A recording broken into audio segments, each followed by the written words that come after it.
جب یہ آیت کریمہ نازل ہوئی نا، جس کا مفہوم یہ ہے محبوب ہم آپ کی امت کے ایک ایک بندے کو پل صراط سے گزاریں گے، تو حضور نے سن کے اس کو یاد کر کے چھوڑ نہیں دیا تھا، فوراً خیال آیا تھا جبریل کون کون گزرے گا؟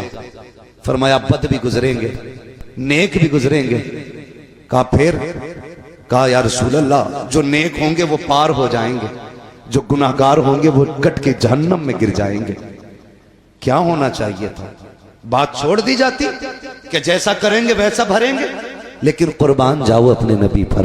جب یہ خبر سنی میرے نبی نے شہر مدینہ چھوڑ دیا، غار کے اندر تشریف لے جاتے ہیں، سجدے میں سر رکھا رونا شروع کر دیتے ہیں، رب حبلی امتی، رب حبلی امتی، اے اللہ میری امت کا معاملہ میرے حوالے فرما دینا، میرے حوالے فرما دینا۔ ادھر دیکھو حضور مدینہ چھوڑ چکے ہیں، 3 دن گزر گئے ہیں، حضور کے بغیر مدینے کی گلیاں سونی ہیں۔ حسنین کریمین بار بار پوچھتے ہیں امی نانا کب آئیں گے؟ خاتون جنت بھی بے قرار ہیں، ایک ایک عاشق تڑپ رہا ہے، مصطفیٰ کی تلاش جاری ہے۔ 3 دن تک مصطفیٰ کا پتہ نہ چلا۔ کسی دیوانے نے کہا یار جاؤ کہیں جنگل میں جا کے تلاش کرو، کہیں ایسا تو نہیں ہے ہمارا یار جنگل کی طرف چلا گیا ہو۔ ایک دیوانہ اٹھا جنگل کی طرف گیا، ایک چرواہے سے جا کے پوچھا یار میرا محبوب دیکھا ہو تو بتا۔ اس نے کہا کون ہے تیرا محبوب، اس کی پہچان کیا ہے؟ جب اتنی بات کہی ہے، عاشق نے کہا تھا وہ چلتا ہے تو رحمتیں نثار ہوتی ہیں، وہ بولتا ہے تو پھول جھڑا کرتے ہیں، وہ نظریں اٹھا لیتا ہے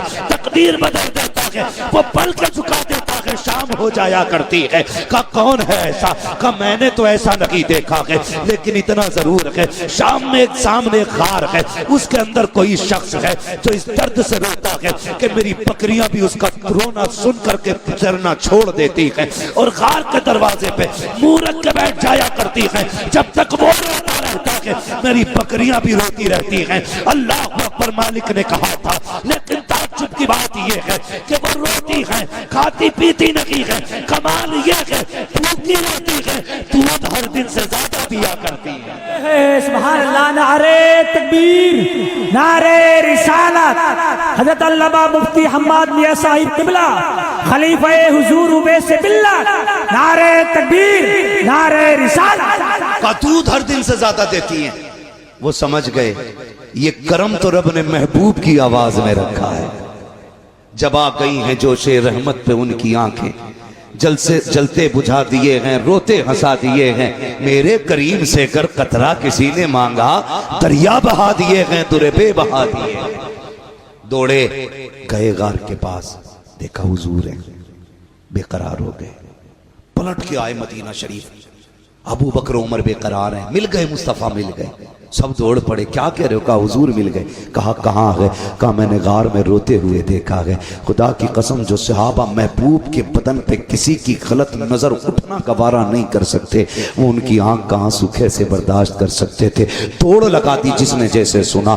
غار پہ پہنچے ہیں، ابو بکر و عمر بھی ہیں، حیدر کرار بھی ہیں، عثمان غنی بھی ہیں، جا کے غار کے اندر محبوب کے جا کے ہاتھ جوڑ کے کہتے ہیں یا رسول اللہ لوٹ چلیے، آپ کے بغیر مدینہ سونا سونا لگتا ہے۔ آقا جب سے آپ گلیوں سے آئے ہیں نا دل نہیں لگ رہا ہے، محبوب آپ کے بغیر ممبر بھی اچھا نہیں لگتا، یا رسول اللہ لوٹ چلیں۔ جب اتنی بات میرے نبی نے سنی، فرمایا ابو بکر کیسے جاؤں، امت کے گناہوں کا معاملہ ہے، آج میں نے ضد کر لی ہے، جب تک میرا رب امت کے بارے میں ایک حتمی فیصلہ نہیں فرما دے گا اس وقت تک میں پلٹ کے نہیں جانے والا۔ میں پوچھنا چاہتا ہوں ہفتے میں 2 بار تاڑیاں منڈانے والوں، تمہیں مصطفیٰ کے آنسوؤں کا خیال کب آئے گا؟ اپنی بیٹیوں سے جا کے پوچھو جب دوپٹے کو فیشن کے طور پہ اتار دیتی ہیں، تمہیں نبی کے آنسوؤں کی حیا کیوں نہیں ہے؟ آقا کریم کے رجگوں کا خیال کیوں نہیں آیا؟